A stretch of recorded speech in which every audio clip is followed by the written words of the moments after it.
या हम स्टार्ट करते हैं। आज का 20th लेक्चर है, ये इस वीक का लास्ट लेक्चर है।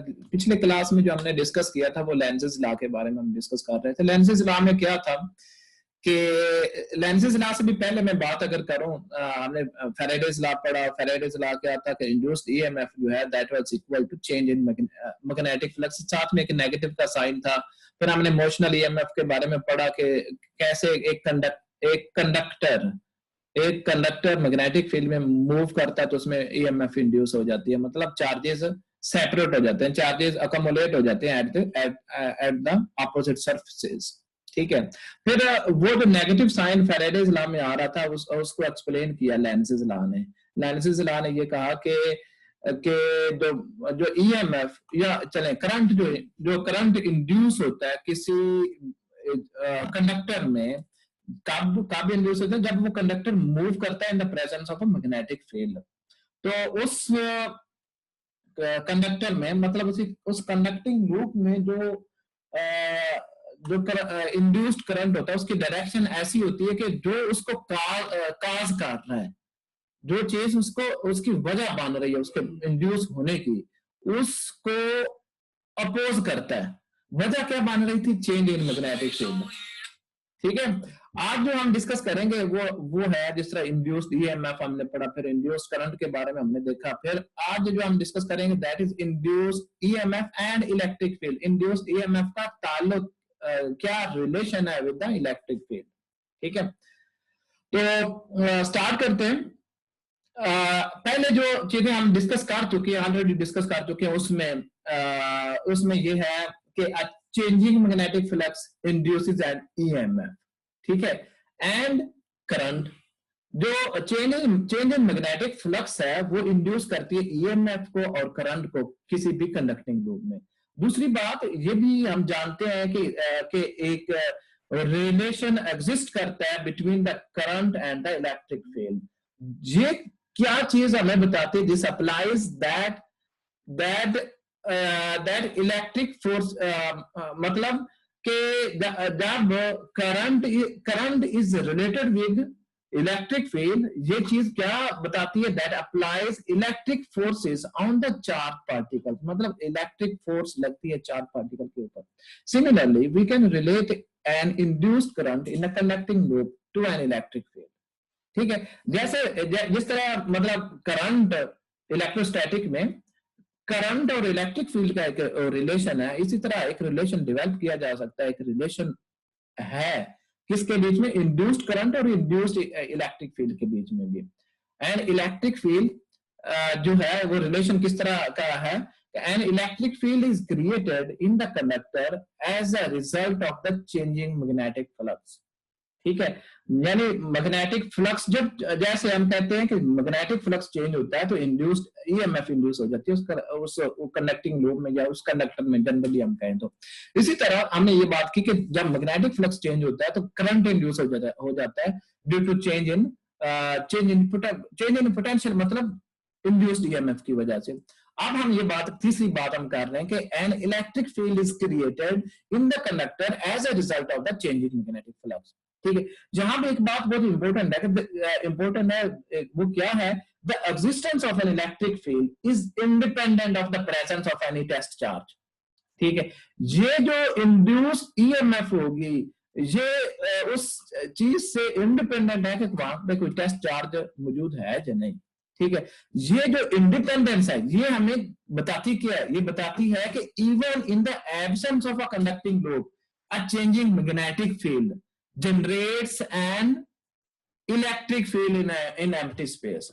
ठीक है। जब भी मैग्नेटिक फील्ड चेंज होगी वहां जिस जगह पे, जिस कंडक्टिंग लूप में, जिस एरिया में मैग्नेटिक फील्ड या मैग्नेटिक फ्लक्स चेंज होगा वहां पे एक इलेक्ट्रिक फील्ड पैदा हो जाएगी even in the empty space. ठीक है। अच्छा, दिस इंड्यूस्ड, ये जो इलेक्ट्रिक फील्ड इंड्यूस हुई, ये इंपॉर्टेंट चीज है कि ये नॉन कंजर्वेटिव है, ये इलेक्ट्रोस्टैटिक फील्ड की तरह नहीं है। ये जेन में आपने बात रखनी है।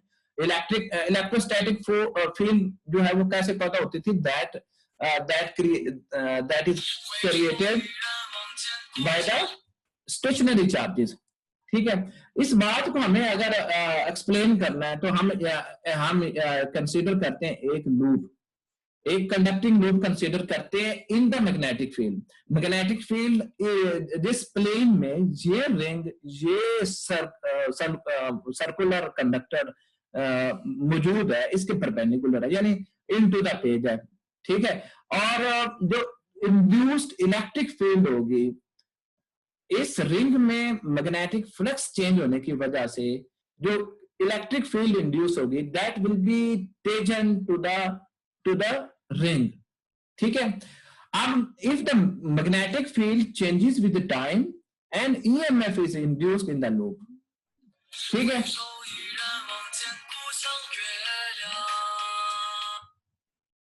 अच्छा, ये जो magnetic, the induction of a current in the loop implies the presence of an induced electric field, जिसे हम ई से रिप्रेजेंट करते हैं, which must be taken to the loop, because क्यों ये टेकन होनी चाहिए कि because that is the direction in which the charges in the wire move in response to the electric force, ठीक है। ये उसके रीजन भी बता दी।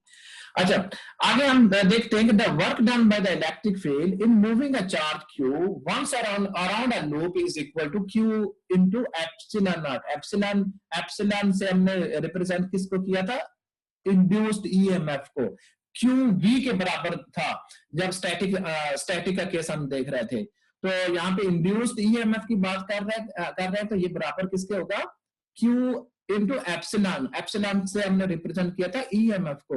ये ऐसे क्यों है, ये इसलिए है the electric force acting on the charge is QE। जो इलेक्ट्रिक फील्ड या इलेक्ट्रिक फोर्स जो चार्ज, मूविंग चार्ज के ऊपर लगती है, दैट इज QE। ये क्या है, the work done by the electric field in moving the charge once around in the loop is, एक लूप में जब चार्ज मूव करता है, मतलब 2πr डिस्टेंस करता है, तो वर्क डन कितना होता है, QE force into displacement. Displacement यहाँ पे क्या है, 2πr है, where 2πr is the circumference of the loop, ठीक है। अब हम क्या करेंगे, हम इन ये जो दो एक्सप्रेशन हमने पढ़े हैं for the work done must be equal to, इन दोनों रिलेशन से हम ये दोनों रिलेशन जो है वर्क डन और जो रिलेशन है इंड्यूस्ड इलेक्ट्रिक फील्ड का, दैट शुड बी इक्वल, ठीक है। तो हम कह सकते हैं कि Q into induced EMF is equal to QE multiplied by 2πr। अब यहां से Q दोनों तरफ है, वो कैंसिल आउट हो जाएगा, E की वैल्यू आप यहां से फाइंड कर लें। अच्छा, E की वैल्यू क्या आ जाएगी, induced EMF divided by 2πr। अब हम क्या करते हैं, हम यूज करते हैं इस रिजल्ट को, ये जो फैराडे लॉ में हमने जो इक्वेशन पढ़ी थी उसके साथ। फैराडे लॉ वाली इक्वेशन क्या थी, epsilon is equal to minus d by B over d v. इसके साथ अगर हम इसको अपने ऊपर वाली इक्वेशन को, जो यानी इंड्यूस्ड इलेक्ट्रिक फील्ड जो बराबर है एप्सिलॉन यानी ईएमएफ ओवर 2πr, इसके साथ अगर हम यूज करें तो हमारे पास जो रिलेशन आ जाएगा, मैं वहीं से देखता हूं जहां पे हमने कहा था कि जो 5b है that is equal to beta d है। जब b और a are in the same line, मतलब पैरेलल, और उनके बीच में कोई एंगल जो है वो 0 है, देन हम उसको लिख सकते हैं कि that is equal to BA। अब एरिया जो है, एरिया हम सर्कल की बात कर रहे हैं, एरिया ऑफ द सर्कल किसके बराबर है, पाई आर स्क्वायर के। तो जो मैग्नेटिक फ्लक्स है that is equal to B into pi r square, ठीक है, B into pi r square. अब अगले पेज के ऊपर मैं 5B की वैल्यू यहाँ पे पुट करूंगा, ठीक है।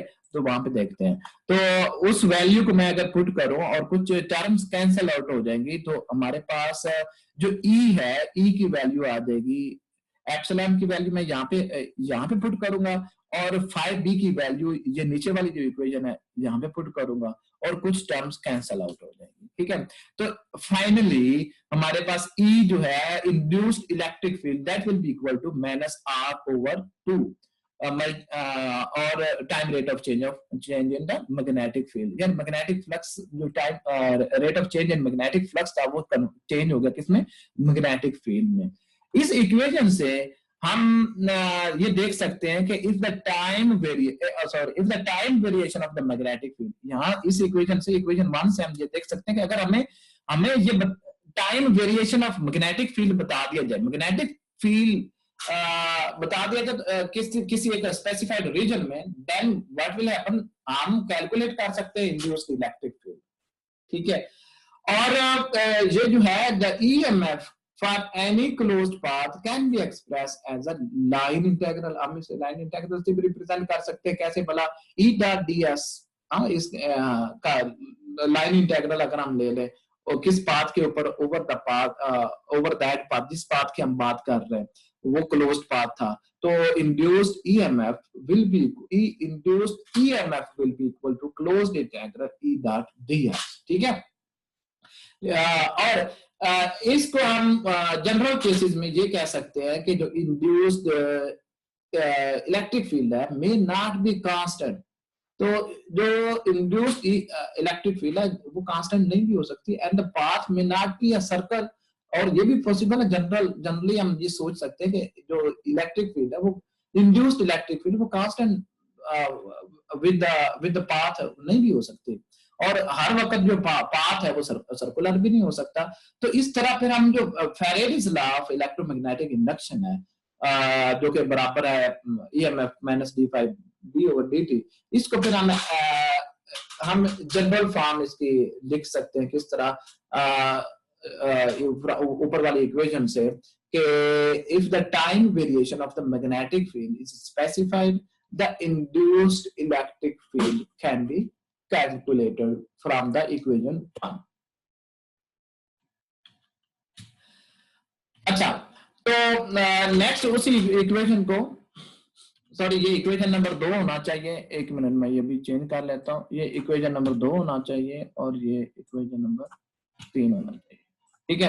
अब दोबारा यहाँ से देखते हैं कि जो हमारे पास आ गया इलेक्ट्रिक फील्ड की जो वैल्यू आ जाएगी, that will be equal to minus 1 over 2 pi r d5b over d के बराबर आ जाएगा, ये हमने यहाँ पिछली इक्वेशन में देख लिया था, ठीक है। अच्छा, अब क्या है कि मैंने यहाँ पे ये कहा कि हम इसे जो इंड्यूस्ड ईएमएफ है हम उसको लिख सकते हैं in terms of E dot d S, और ये ई डॉट डी एस जो है ये इक्वल आ जाएगा माइनस d5b over dt, और इसको हम कहते हैं कि this is a general form of the Faraday's law, ठीक है। आगे देखते हैं कि ये जनरल फॉर्म है, यहाँ पे एक दो बातें बड़ी इंपॉर्टेंट है वो आपने देख लेनी है, ताकि आपको इंड्यूस्ड इलेक्ट्रिक फील्ड इक्वेशन 2 में जो हमने देखा, ये induced electric field is non conservative field that is generated by changing the magnetic field, right.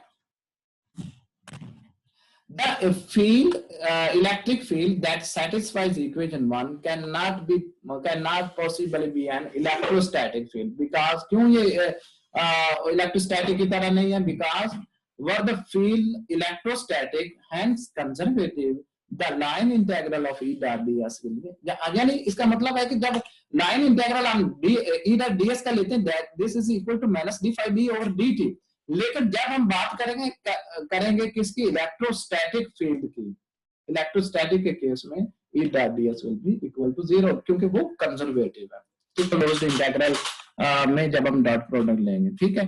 तो ये था आज का lecture, thank you very much. अगर कोई क्वेश्चन है तो बेटा पूछें।